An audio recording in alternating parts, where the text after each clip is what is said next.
Hi everyone, so this is CHEN 422, Chemical Reaction Engineering.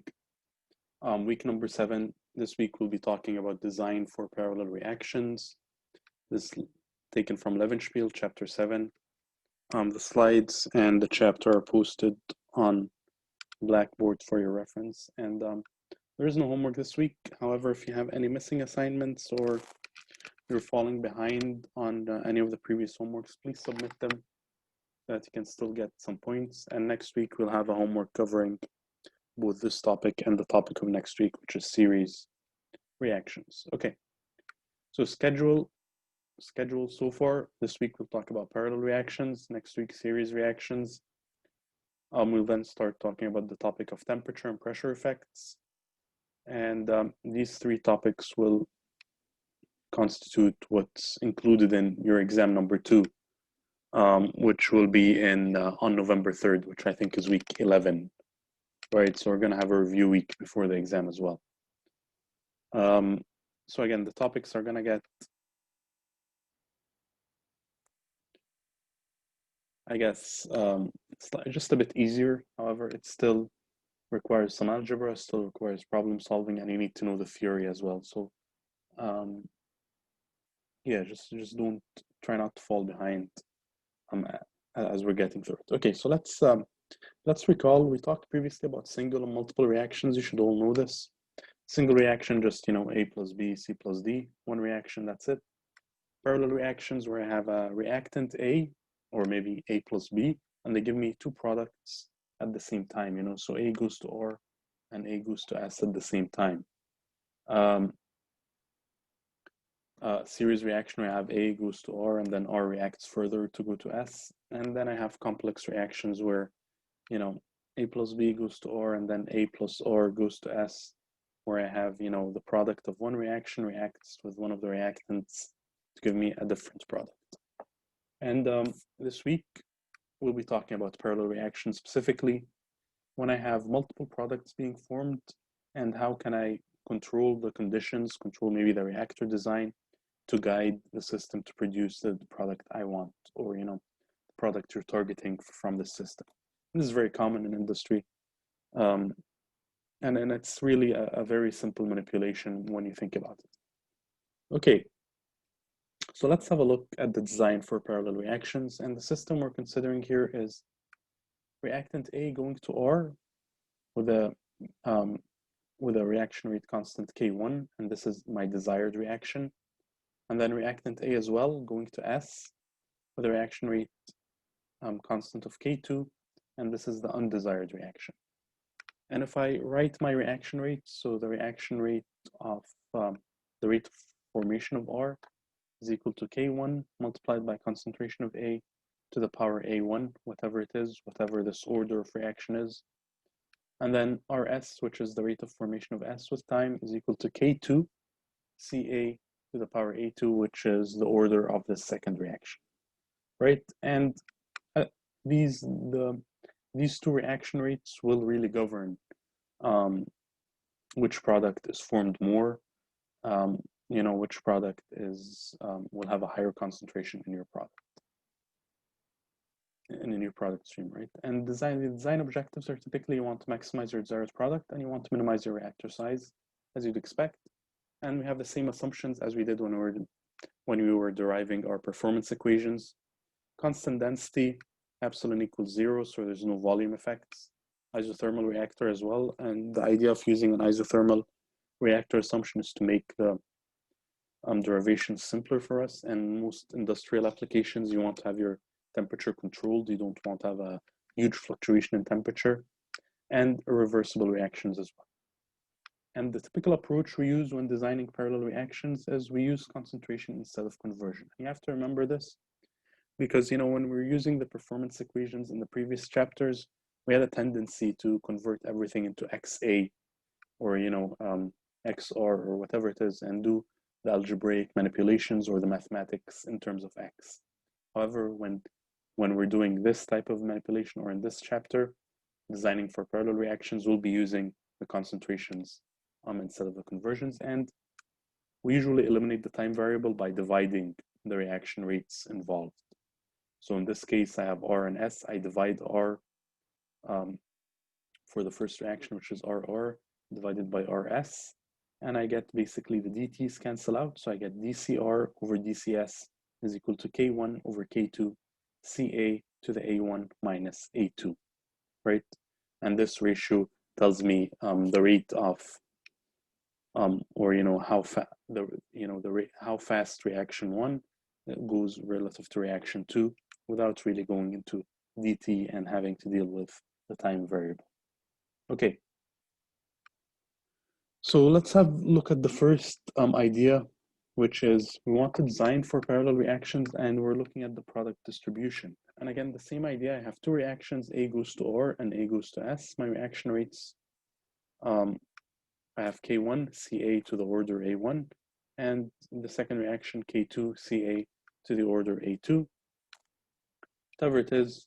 And if I look at the relative rate of formation of R and S, which is RR over RS, like we mentioned in the previous slide, RR divided by RS is equal to the change in the concentration of R divided by the change in the concentration of S. And this is the ratio of these two expressions. So it's K1 over K2 multiplied by the concentration of A to the power of A1 minus A2. And we define this term as instantaneous selectivity. Okay, so instantaneous selectivity is the ratio of your the ratio of the rate of formation of your desired product to your undesired product. If I have three reactions, for example, then it will be my desired product over all my undesired products. And then you just do the algebra and you get your final expression. We're going to see this in a bit. So in order to maximize the production of desired products, this ratio should be maximized, right? So if I want to maximize the production of R, I need to maximize the rate of formation of R compared to S. So technically I want to maximize this ratio, or I want this expression to have the highest value possible. And if I look at it, this expression will depend on the K's, right? And if you remember, the K's depend on the activation energy and the temperature. And it also depends on the relative order of these two reactions, right? A1 minus A2. So the relative value of these two parameters here, right? So if A2 was very small and A1 was very large, then this is obvious, right?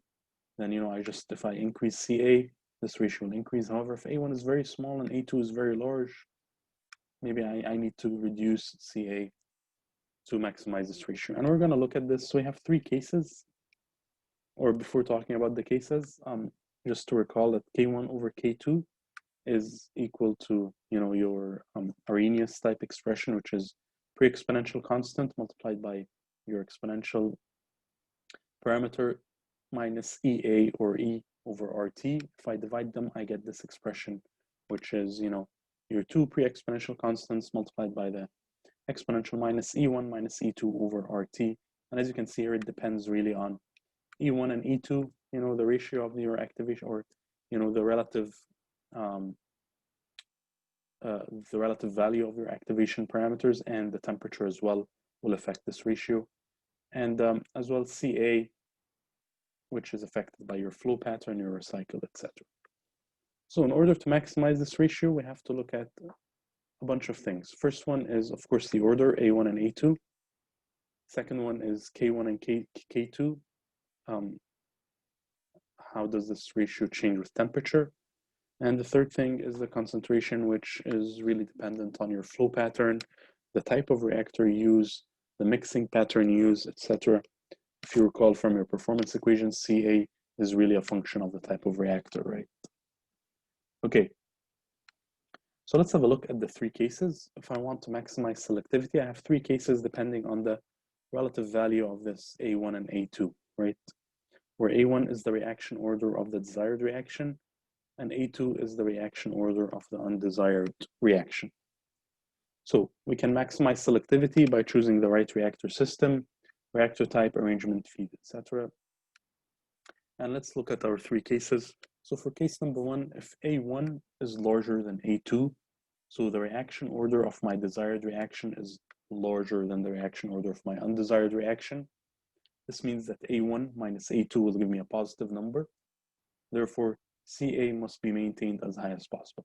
So if this expression A1 minus A2 is positive, I need to keep CA as high as possible to maximize this ratio. And in order to maximize CA or maintain CA as high as possible, I need to use a batch or plug flow reactor. I need to have inert or diluent, or inerts or diluents should be kept at minimum so that I can keep this concentration high. It's not being diluted. I need to have a low conversion of A. And this really is the most important point here. To keep CA very high, and remember CA is your reactant. If I want this reactant to stay very high as it progresses through the reactor, I need my conversion to be low. Because if my conversion is very high, then CA will approach 0, right? Because all of it is being eaten up.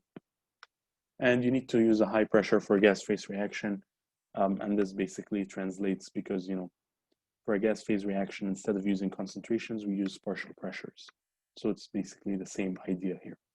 So again, let's recap for case number 1, when A1 greater than A2, which means that the reaction order of my desired reaction, the order of my desired reaction is higher than the order of my undesired reaction.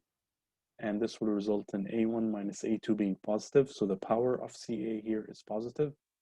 So in order to maximize this ratio, I need to keep CA at the highest possible value. In order to achieve this, I need to use either a batch or plug flow reactor, and I need to maintain a low conversion of A. Okay. So this is case 1. Let's have a look at case 2.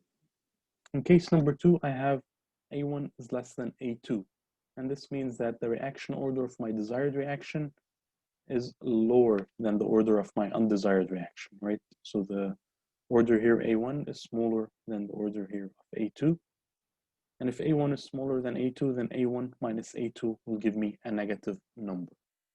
So if I have a negative number here, in order to maximize this ratio, I need CA to be maintained as low as possible, right? So if A1 minus A2 is negative, CA must be maintained as low as possible. And this means the decision I should make is I should use a mixed flow reactor or a CSTR. This is what mixed flow means. I need to use inerts or diluent. So if I have an inert or I have a diluent, CA will be very low, or I can lower CA artificially by adding an inert. I need to have a very high conversion of A, or a high conversion of A, because I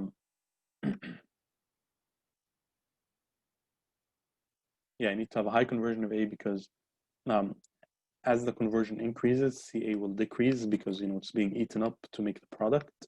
And if CA is low, if CA is small, then CA to a negative power will be very large, or will be large, and this means that this ratio is large. So for case number 2, where I have A1 is less than A2, which means that the power of the order of my desired reaction is lower than the order of my undesired reaction, I need to use a mixed flow reactor, and I need to maintain a high conversion of A. So again, this keep this in mind, looking at the different cases, looking at the different powers, etc. Okay.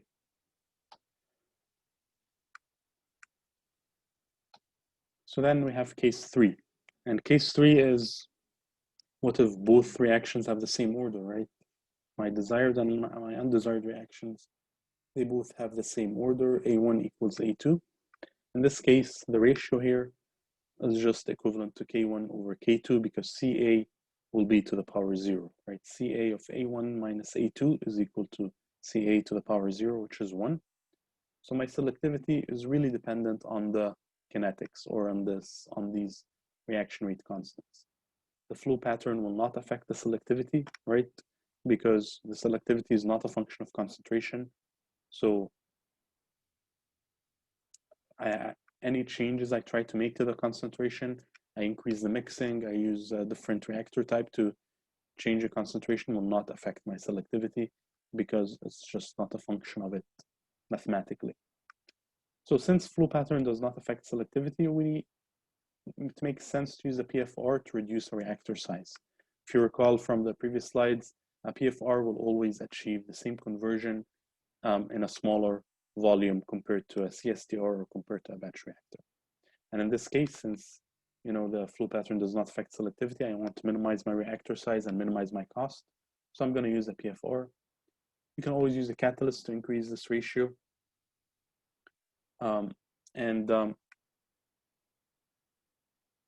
Since this selectivity is dependent on K1 and K2, if you recall from the previous slide, K1 over K2 is a function of, or K1 is a function of a pre-exponential factor multiplied by e to the minus e over RT. So there is a temperature dependence here. Let's go back and just recall what I'm talking about. K1 over K2 is equal to pre-exponential of 1 over pre-exponential of 2 multiplied by the exponential factor minus E1 minus E2 over RT, right? So this expression really is a function of temperature. However, how this ratio will change will really depend on the relative values of E1 and E2, right? Because if this exponential is to the negative power, it will behave differently than if it's to a positive power, right? And this is really what matters in case number 3. Because it's only K1 over K2, I need to really look at the activation energies, E1 versus E2. And you should always keep in mind that high temperature favors reactions of high activation energy, okay? So if the activation energy of my desired reaction is higher than the activation energy of the undesired reaction, I need to operate at the highest possible temperature to drive my desired reaction forward. However, if the activation energy of my desired reaction is lower than the activation energy of my undesired reaction, then I need to operate at the lowest possible temperature, okay?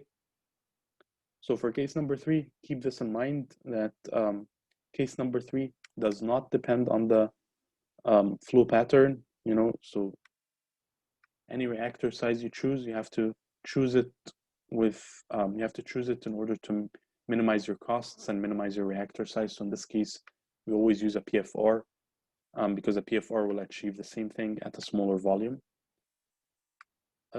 Catalyst, you can always use a catalyst. It's not a catalysis course, but you can always use a catalyst to drive a reaction, make it faster.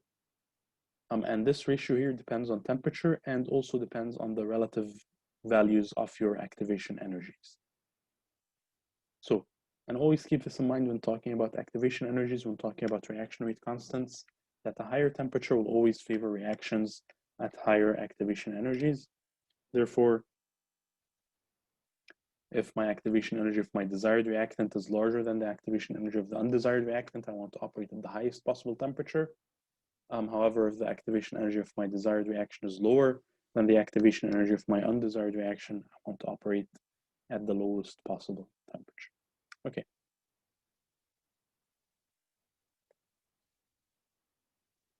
And then you have case number 4, with everything is the same, A1 equals A2, the reaction orders are the same, and the activation energies are the same. So if the activation energies are the same, then this ratio really is not a function of, it was only a function of the pre-exponential constants, right? Because e to the minus E1 minus E2 over RT, if E1 and E2 are the same, then the exponential is equal to 0. So this is just a constant value.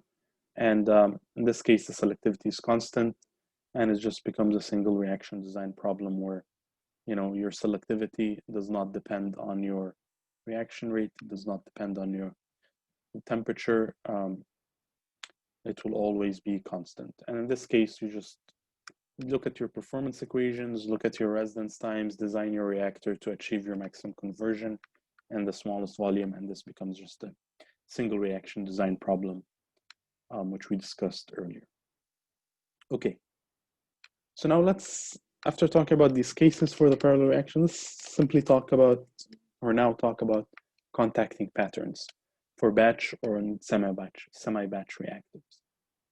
And in this case, let's look at the situation where I have more than one reactant. So let's say I have A plus B going to R with a reaction rate constant of K1, and this is my desired reaction. And the second reaction here is A plus B going to S with a reaction rate of K2, and this is my undesired reaction. And then I have my two reaction rates here. RR is equal to K1, CA A1 multiplied by CB to the power B1, and then RS is equal to K2, CA power A2 CB to the power B2. Okay. And if I want to drive the selectivity towards my desired product, which is R, again, I need to look at the ratio of these two reaction rates, right? So if I want to maximize R, I want to maximize the ratio of R over RS. And we have three cases. So the first case, what if A1 is greater than A2 and B1 is greater than B2? So the reaction order of the desired reaction with respect to A and with respect to B are both higher than those of the undesired reactions. I need to maintain CA and CB at the highest possible value. And this is similar to what we said previously, where, if A1 is greater than A2, I want to maximize CA. Similar idea here, if A1 is less than A2 and B1 is less than B2, I want to maintain both CA and CB at the lowest possible concentration, and the same points apply as we mentioned previously. However, what if I have one is higher and one is lower? Then the same idea applies, but selectively for different species. So in this case, what if A1 is larger than A2, however B1 is smaller than B2? Then I want to maximize CA or keep CA as high as possible and minimize CB or keep CB as low as possible. So in this case, I could, add excess CA so that the concentration of CA, or sorry, add excess CB, sorry, that the concentration of CB will always be, no, I need to add excess CA, sorry, so that the concentration of CA will always be high in the reactor, even if I have a high conversion of CB, if it's a one-to-one reaction, etc. So the idea here is you look at your reaction orders and then you make a decision about the concentrations and how you want to maintain them in your system. In a batch or semi-batch reactor, if I have this type of system, first case, if A1 is greater than A2 and B1 is greater than B2, I want to maintain both CA and CB to be as high as possible. And you can do this by adding A and B at the same time. For the second case, if A1 is less than A2 and B1 is less than B2, I want CA and CB to both be as low as possible. And in order to do this, you want to dilute them somehow in a batch or semi-batch reactor by just adding them slowly in a big batch full of inert species. This way I can keep CA and CB to be as low as possible. In the third case, if A1 is larger than A2 and B1 is less than B2, so I want to maximize my CA or keep my CA as high as possible and keep my CB as low as possible. And in order to achieve this, I'm going to start with A inside my reactor and slowly add B, excess A possibly inside this batch reactor, slowly add B. This way the concentration of CA will always be high and the concentration of CB will always be low. Okay, so just understand these contacting patterns, understand the logic. If something is not clear, come to office hours. What about flow reactors? So again, if we have the same system and A plus B goes to R desired, A plus B goes to S undesired, and I'm using a flow reactor. By a flow reactor, I mean either a PFR or a CSTR. Let's look at the three cases here. If A1 is greater than A2 and B1 is greater than B2, same logic applies. I want to maintain CA and CB as high as possible. I want them both to be high. So in a plug flow reactor, I introduce them both at the same time. You have to know that in this case, you're going to have low conversion. And in order to avoid wasting materials or avoid wasting your reactants, due to the slow conversion, you want to separate them and recycle them back. And this is typical. So if I want to maintain a high selectivity, you just need to live with a low conversion, unless you use a catalyst to drive one of the reactions. However, we're not considering this at the moment. Okay, what if A1 is less than A2 and B1 is less than B2? So the orders of the desired reaction are lower than the orders of the undesired reaction. I want to maintain both CA and CB to be as low as possible. And in order to do this, I introduce them both slowly into a batch reactor full of an inert or full of maybe species B or whatever it is. So I can maintain both concentrations to be as low as possible. And in this type of process, I will have a high conversion I want it to have a high conversion because I want the concentrations of A and B to be very low. So I want them to react quickly so that their concentrations are low, so the conversion is high. And usually you will have to recycle your product stream to to purify your desired product, because you're going to get undesired product as well. What about the third case where I have A1 is greater than A2 and B1 is less than B2? So case number 3, one of them is higher, one of them is lower. I want to maintain CA to be as high as possible, and I want CB to be as low as possible. And if I'm doing this in a PFR, I'm going to introduce all of A at the inlet of the PFR, and then I'm going to introduce B slowly throughout the length of the PFR. Just inject B at various points so that the concentration of B will always be low, however the concentration of A will always be high. And when using CSTRs, I'll have to use a bunch of CSTRs in series, and I'll just add all of A at once and then add or inject B slowly throughout the system. Again, using an excess of A to keep the concentration of A high and keep the concentration of B low.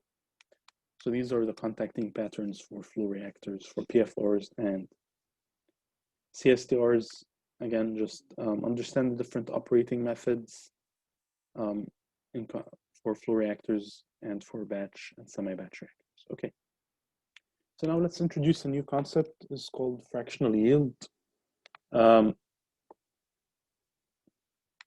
The idea of fractional yield here is that, or instantaneous fractional yield, and this basically represents the fraction of A disappearing at any instant, which is transformed into desired product. So it's the moles of my desired product divided by the moles of the reactants. Moles of R form divided by moles of A reactants, dCr over minus dCA. This is called my instantaneous fractional yield. This is a new concept or a new parameter we're going to introduce because we're going to use it in a bit. And as you see, this instantaneous fractional yield, or phi, so this Greek letter is called phi, is a function of Ca, or Ca and Cb, and therefore varies throughout the reactor. So, as you can see, this is a function of the concentration of A, and because throughout the reactor, concentration of A is going to change with time or with length, so it is a function of the reactor type, time, and length. Okay. And then the second parameter we're going to introduce is called the overall fractional yield. And this basically is the average of the instantaneous fractional yield phi. So again, the overall fractional yield is represented using capital phi, and it's just R formed over A reacted. And here I'm not using the differential form, I'm just using the delta form, which is delta CR over minus delta CA. And delta CR is equal to CR final minus CR initial, which is 0 because there is no product initially. So it's only equal to CR final divided by CA final minus CA initial. And then I have the minus, so they flip around. So I get CA naught minus CAF. And this is just the average of your instantaneous fractional yield. Okay, so these are two concepts to just know: the overall fractional yield and your instantaneous fractional yield. Instantaneous fractional yield is depicted in the differential form, dCr over minus dCA. Your overall fractional yield is depicted using the delta form, which is delta CR over minus delta CA, and typically it's CRF over CA naught minus CAF. Okay, and so now we need to define this overall fractional yield for different types of reactors. So for a PFR, your overall fractional yield is represented using this expression, which is 1 over delta CA integral of your instantaneous fractional yield from CA naught to CAF. Okay, so just know this equation for the overall fractional yield. And the idea here is that, since it's the average of the instantaneous fractional yield, I'm just going to, it's 1 over delta CA, or, it's the area under the curve divided by delta CA. Okay, this is the logic of it. You can read about it in Levenspiel, however, for the purpose of solving problems, you just need to recognize this final format and use it. If I give you an expression for phi, you just plug it in here, you do the math to get the capital phi, or to get your overall fraction. Okay, and then for an MFR, which is a CSTR, your overall fractional yield is equal to your average fractional yield at the final concentration of A. Okay. And this slide just provides a summary of the equations which you might need to solve the problems if they show up. So for a PFR, your overall fractional yield is just 1 over delta CA integral of the instantaneous fractional yield from CA node to CAF. For a CSTR, your overall fractional yield is the instantaneous fractional, or the average of the instantaneous fractional yield at CAF. For N CSTRs in series, this is the expression which you can use. And then the exit concentration of R is always determined as your overall fractional yield multiplied by CA node minus CF. So a typical problem will usually involve a PFR or a CSTR and an exit concentration of R. So or you would be asked, for example, determine the exit concentration of R in a PFR given these two reactions. So from these two reactions, you get your instantaneous fractional yield. You plug it in here, you integrate, you get your capital or your overall fractional yield. You get this value, use it in this equation to get the exit concentration of R. We're going to have a look at an example in a bit, and it's not that complex really. Okay, so let's have a look at the different graphical depictions of these equations. So I'm looking at the exit concentration of R. In a PFR, CRF is equal to phi, or the overall fractional yield, multiplied by CA node minus CAF, which is equal to only the integral from CA node to CAF of the instantaneous value dCA. And this is just the area under the curve of phi versus CA, right? The integral is equal to the area under the curve, and this is equal to CRF for a PFR. For a CSTR, CRF is equal to your overall fractional yield, which is phi m multiplied by CA node minus CAF, and this is equal to your instantaneous value at CAF multiplied by delta CA. If I look at it graphically, it's equal to just the instantaneous value at CAF, so this value right here, multiplied by delta CA, right? So it's only equivalent to this rectangle right here, and this is equal to the exit or the final concentration of R in a CSTR, okay? So just graphically, just recognize that in a PFR, the exit concentration of R is equal to the area underneath the curve of your instantaneous fractional yield versus CA from CA node to CAF. So this area here in a PFR is equal to the concentration of R, or the final concentration of R. However, in a CSTR, the final concentration of R is equal to this rectangle here, where the base of the rectangle is the concentration of A from CA node to CAF, and the height of this rectangle is equal to phi, or instantaneous fractional yield, at CAF. So this is the height of this rectangle, it's phi at CAF, and this rectangle right here is equal to my final concentration of R. Good, okay. And for mixed CSTRs, again, similar to the idea we talked about before, a bunch of CSTRs in series, their performance approaches that of a PFR. So if I have n CSTRs, it's equivalent to a bunch of rectangles next to each other. If I have infinite CSTRs in series, it will be equal to the integral underneath, or the area under the curve, right? So same idea for having a bunch of CSTRs in series, the performance will approach that of a PFR. Okay, so choice of reactor type. And this just validates some of the points we talked about before. If your instantaneous fractional yield is proportional to the concentration of A to the power of A, where A is greater than 0. So in this case, if I compare both, if I have a curve here of phi versus CA, and I look at the final concentration of R. So the final concentration of R for a plug flow is equal to the area underneath the curve, whereas the final concentration of R for a CSTR is equal to this rectangle. And as you can see here, the concentration of R in a plug flow reactor is much larger. So the plug flow reactor is the better option, okay?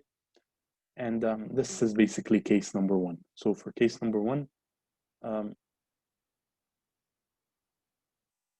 if we go back to have a look at these cases.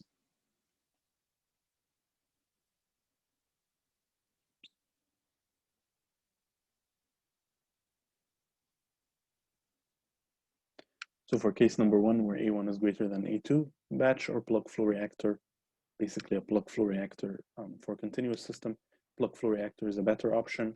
Whereas for case number two, a mixed flow reactor will be the better option. And if we go back, you can see this graphically right here, where if phi, or instantaneous fractional yield, is proportional to Ca to the power A, and A is less than 0, so this corresponds to case number two. If I look at the final concentration of R, so the final concentration of R for a plug flow reactor is equal to the area underneath the curve, whereas the final concentration of R for a CSTR is equal to this rectangle right here, which is basically Ca naught minus CAF multiplied by phi at CAF, right? Phi at CAF is right here. So you can see that the concentration of R in this rectangle is much higher than the concentration of R under the curve. Right? This value, the area of this rectangle is larger than the area under the curve. So in this case, a mixed flow reactor is better. And the idea, what we're doing here is we're just validating the point we mentioned earlier that for case number one, where A1 is greater than A2, or your selectivity is is a function of a positive A, or is a function of Ca to a positive power, then a PFR is a better choice. Whereas for case number two, where your selectivity is a function of concentration to a negative power, then a CSTR or a mixed flow reactor or a CSTR is a better choice. Okay. What if I have, this is a unique case. What if I have instantaneous, your instantaneous fractional yield, or your selectivity, they both have similar trends as proportional to Ca to the power A, where A varies. If I plot phi versus Ca, I have a maximum here, right? I have a maximum. So how do we choose the reactor type? In these types of systems where you have a maximum, ideally you want to use a mixed flow reactor followed by a plug flow reactor, right? So you want to use a mixed flow reactor in the first part here so that I maximize this area. So I want to take advantage of this maximum in a CSTR to maximize my concentration of R. And then afterwards, as it's decreasing, I use a PFR to maximize the area under the curve, okay? So in a special case where A varies, I want to use a mixed flow reactor until my maximum constant, or until the maximum concentration of A, or basically until the maximum fractional yield. So from Ca naught until Ca at maximum phi, I'm going to use a mixed flow reactor. And then from Ca at maximum phi to Ca final, I'm going to use a plug flow reactor. Let's have a look at this example. And this is example 7.3 from Levenspiel. And in this example, I have three reactions. I have A going to R with my reaction rate constant is equal to K1. A going to S with a reaction rate constant is equal to K2 C1, and A going to T with a reaction rate equal K3 Ca squared. Okay, so I have my three reaction rates. The first one is equal to K1. This is a constant value. Second one, my reaction rate is equal to K2 Ca. It's a function of Ca. And the third one is equal to K3 Ca squared. It's a function of Ca squared. And these are the values of my reaction rates. So R first one is equal to 1, Rs is equal to 2 Ca, and Rt is equal to 1 Ca squared. So this is my system of reaction, or this is my system of reactions, and I want to maximize reaction number 2 here. I want to maximize the production of S, maximize Rs. You're also given a piece of information here with Ca naught equals 2 moles per liter. S is the desired product. What is the maximum possible Cs for isothermal operation? So I want to maximize the concentration of S, or I want to find out the maximum possible concentration of S when using a CSTR, when using a PFR, and when using a reactor, any reactor you want. Okay, so again, I have a system of reactions and I want to find the maximum concentration of S, or the maximum concentration of the desired product when using a CSTR, when using a PFR, and when using any type of system. Let's have a look at them one by one. So the first thing you want to derive in these types of problem is your fractional yield, right? And if you recall, your fractional yield is equal to the rate of formation of your desired product over the rate of consumption of A, right? This is the definition of your fractional yield. And the rate of formation of my desired product is equal to DCS. The rate of formation of, or the rate of the fractional yield of S over A. So the rate of formation of S, which is the desired product, is equal to DCS. The rate of consumption of A here is equal to DCR plus DCS plus DCT. And if I just plug in the values I have, so DCS, or DCS by DT is equal to 2 over CA. DCR by DT is equal to 1. DCT by DT is equal to 1 over CA squared. If I divide them, all the DTs cancel out. So I just end up with, a 2CA over 1 plus 2CA plus CA squared. If I do some algebra to make this, simplify this, I get 2CA over 1 plus CA squared. So this is the fractional yield for the system, or the fractional yield of S for the system. And next step would typically be to plot the fractional yield versus CA. You don't really have to do this when solving the problems algebraically. However, it sometimes helps to see if your system has a maximum or does not have a maximum. So if I plot the fractional yield versus CA, I get this black line right here, right? And then, we're going to talk about the different areas under the curve. So for a CSTR, it's equal to, from your CA node to CAF multiplied by your phi at CAF. So this is the area under the curve. This is the concentration of S for a CSTR. For a PFR, is just equal to the area under the curve from initial to final. And I also have a maximum, so I can choose to use maybe a CSTR in this part and a PFR in this part. We're going to talk about this in a second. Okay, however, in these types of problems, your first thing you have to do is to determine the fractional yield, get the algebraic expression from which we're going to integrate, we're going to derive, we're going to do the math, and this is what we're going to use to solve this problem. Okay, and again, if you don't want to plot it, you can always have a look and see if you have a maximum fractional yield by just, taking the derivative of this expression by CA and equating it to 0. And, if I take d phi by dCA equal to 0 and I solve for CA, I can determine whether I have a maximum or not, right? So if your CA is negative or your CA is outside of this range, then you know that you don't have a maximum. However, if your CA falls in this range, then you have a maximum, right? And this is a way to do it without plotting. Sometimes you don't have the tools to plot or you don't want to plot. You can always use algebra to get this information for you. Okay, so let's move on to part A, where I want to find the maximum concentration of S achievable in the system in a CSTR.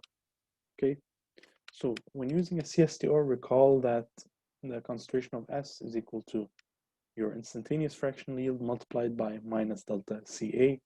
And this is from equations 10 and 13 on the previous slide. So if I use this expression or this definition right here and I plug in my expression, so my instantaneous fractional yield is equal to 2CA over 1 plus CA squared. And my minus delta CA is equal to CA naught minus CA. So I already have an expression for CSF. I just need to evaluate it. So in order to determine the maximum CSF, I take a derivative of dCSF by dCA, right? Because in this case, you got your expression, and then in order to evaluate the maximum value of CSF, I really need to get the maximum value of CA, right? or I need to get the value of CA which maximizes this expression. This is more accurate. In order to get the value of CA which maximizes this expression, you can always look using a curve and look at it, right? You can have a look here. If you don't want to look at the curve, or you don't have the curve, which is the most common scenario, you're solving a problem in homework, in a test, you don't have a curve, you can't really plot it because the expression has squares, has all types of things. So you just take a derivative to determine the maximum. So dCSF by dCA, I take a derivative of this expression with respect to CA. And again, remember how to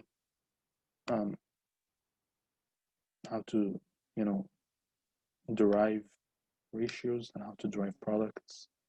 So if you recall, the derivative of u over v is equal to u prime v minus v prime u over v squared, right? And a derivative of uv is equal to u prime v plus v prime u. Just remember these basic things when doing derivatives, because this will be common in this chapter when dealing with these types of problems. So if to get the derivative of d by dCA, I want to take the derivative of this expression with respect to CA, equate it to 0, and solve for CA. So in order to do this, I'm going to, usually if you do this problem, I distribute this fraction into here, and then I have two ratios. I take the derivative of each ratio separately, and then I just have a big algebraic expression equal to 0. If you solve it, you're going to get CSF is equal to 2 over 3, and this is achieved at a CAF equals to half. And so when you do this, you're going to get a value of CA, and then after getting a value of CA, you plug it into this expression at the top to get a value of CSF. And this is the maximum possible, or the maximum achievable concentration of S in a CSTR. Attempt this by yourself. If you're having a hard time with the derivation, come to office hours. Let's go through it slowly so that we can recall the math and how to do these things. Okay, moving on. In a PFR, so a PFR, it's a simpler case where I just take the integral from CA node to CAF of my instantaneous fractional yield. So in this case, I'm just taking the integral of 2CA over 1 plus CA squared dCA. Something to remember, because I have a minus sign here, I flip these limits. So, your CA node is 2 and your CAF is 0. I just, got rid of the minus sign and flipped them. So you can rewrite this expression without the minus sign, having CAF at the bottom and CA node at the top. And you get this expression, you integrate it. And again, remember how to integrate these types of expressions. Try to do it. If you're having a hard time, come see me, and maybe we can go through it. But this is this type of algebra you're expected to know. So after I integrate this value, I plug in my limits, I get a value for CSF. And then you can always back solve for CA if you want to get a value for CA. However, for a PFR, it's the area under the curve, assuming complete conversion, so your CAF is 0, right? In some cases, I mean, if the problem is complex, you might tell, let's stop at CAF of 0.25 or something, and now, the math, you just plug in a number here. Okay, anyways, so in a PFR, I just use this expression, and I just do the integration. This is in contrast to a CSTR, where I have this expression, and then I derive it to get the maximum value of CSF, okay? Any reactor with separation and recycle. So for part C, if you want to use any reactor, you really want, and you have a maximum. So if I'm using any reactor and I have a maximum, I want to use a mixed flow reactor in this region until I get to the maximum instantaneous fractional yield, or the maximum phi, and then I'm going to use a PFR in this region, okay? So if you want to use any reactor, my recommendation would be to use two reactors in series.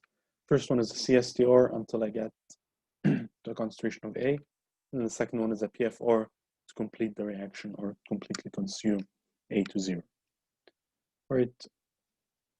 Alternatively, if you only want to use one reactor, you can only use a single CSTR operating at a concentration of Ca equals 1. So you only use a single CSTR and you control the concentration of Ca to be equal to 1. This way you will always achieve the maximum fractional yield of 0.5, right? So different ways to think about it when you have the freedom to do or to select any reactor. So in summary, you know,